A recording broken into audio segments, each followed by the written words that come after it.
Bon, messieurs, Brunet, Éric Brunet, Laurent Neumann, vous allez bien? Très bien, et vous-même? Très bien. Ça va très bien. Tiens, je vais commencer avec Laurent Neumann. Oui, c'est bien, faut lui donner un petit peu de temps de parole à Neumann. Merci Éric, c'est sympathique. Oui. Laurent Neumann, cette réforme du collège qui est contestée par de très nombreux parlementaires de l'opposition, qui après les rythmes scolaires ont trouvé un nouveau terrain de contestation, vous la contestez, elle est contestable cette réforme. Vous la défendez ou pas? D'abord, dès lors qu'on touche à une réforme du collège ou du lycée et a fortiori des programmes, il est parfaitement légitime d'en débattre. Donc le débat, il est naturel. Deuxième point, que l'opposition s'en empare pour dire tout le mal qu'elle pense et du gouvernement et de la ministre de l'Éducation nationale, c'est aussi de bonne guerre. Maintenant, il faut regarder, il faut remettre ça dans son contexte. Pourquoi il y a cette réforme? La principale raison, c'est qu'il y a 150 000 enfants qui sortent du système sans diplôme. Rien. On les met hors jeu sur le bas-côté. Donc il faut bien changer. Premier point. Deuxième point.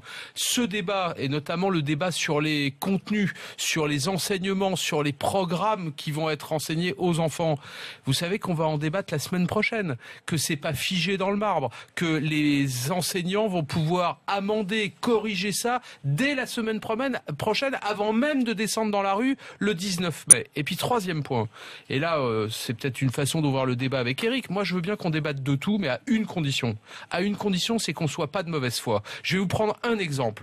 Tout le monde a pointé du doigt qu'en 5e, on allait rendre l'enseignement de l'islam obligatoire, que c'était donc un coup de poignard dans le dos pour le christianisme. Mensonge absolu. Je suis allé lire l'ensemble de la note distribuée par le ministère de l'Éducation sur ces nouveaux programmes.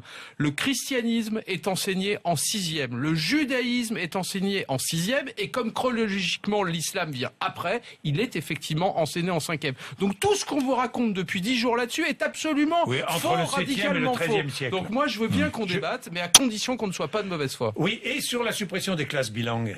Oui, disons, attends, juste un mot là-dessus, très important, après je laisse la parole à Éric, très important, je veux bien qu'on en discute aussi, mais à condition de dire qu'il y a une réforme qui va dans le bon sens, c'est que la deuxième langue ne sera pas étudiée en 4e, mais en 5e, et ça non plus je ne l'entends pas. Éric Brunet. Bon, je vais vous donner maintenant ma version des faits.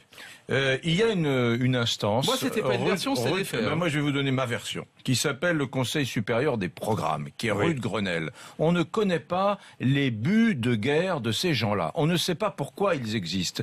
À chaque fois qu'il y a une réforme, ils touchent comme ça à ce matériau très précieux qui est le roman national, l'histoire, et on a l'impression, quand même, le sentiment, puisqu'on va parler d'histoire, Neumann en a parlé, qu'ils tordent l'histoire de France pour qu'elle ressemble à leur vision fantasmée, idéologique de l'histoire qu'on devrait enseigner aux enfants et qui n'est pas forcément l'histoire de France. Moi, je trouve que, à travers un truc très pervers, qui est le système des enseignements obligatoires et optionnels, il joue une partition un peu dangereuse. Je m'explique.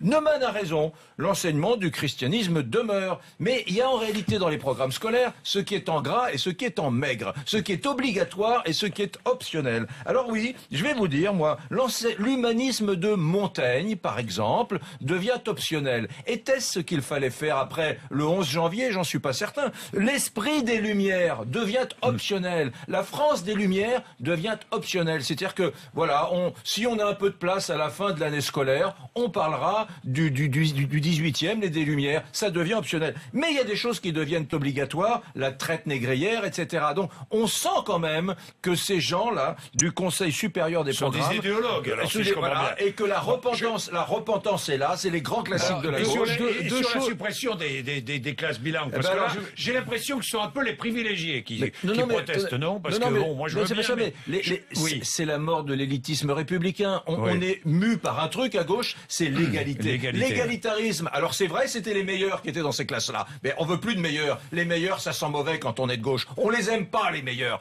C'est comme les bourses au mérite qu'on a tenté de supprimer. On n'aime pas qu'il y ait des meilleurs. On veut que tout le monde ait le bac. C'est exactement ce que je disais en propos introductif, c'est la caricature, c'est la mauvaise foi la plus absolue. La caricature, vous auriez dû, cher Éric, commencer par dire que la France est dans les derniers pays les plus mal classés en matière d'enseignement des langues. Avant de parler d'élitisme ou d'idéologie, commençons par dire ça, et donc il y a forcément quelque chose à changer. Premier point. Deuxième point, je peux rejoindre Éric sur ce qu'il a dit sur l'enseignement du siècle des Lumières. Mais la bonne foi consisterait à dire jusqu'au bout que ce programme qui vient d'être présenté, il n'est pas figé, on va en discuter. discuter. Et je vous prends le pari, ce matin, on revient ici ensemble la semaine prochaine. Je vous fiche mon billet que l'enseignement des Lumières sera rajouté dans les enseignements obligatoires, parce que ça n'est pas figé. Dernier point, vous trouvez ça anormal qu'on enseigne la colonisation et la traite négrière? Vous trouvez que c'est incongru? Attendez, moi...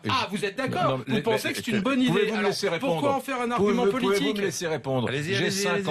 J'ai 50 ans. À l'école de la République, j'ai appris l'esclavage, j'ai appris la colonisation, j'ai appris la traite négrière. Et j'ai même appris à l'école de la République, à l'époque, la civilisation musulmane. Je ne sais pas pourquoi, ça devait être un petit peu dans un coin des programmes.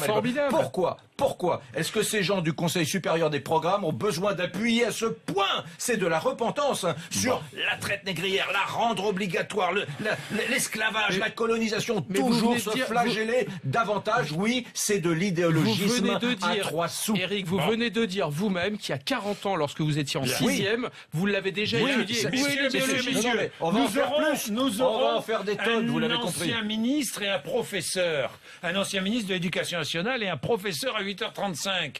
François Bayrou. Pour en débattre sereinement. Lui, il est contre cette réforme du collège et il va nous dire pourquoi, notamment à propos du latin.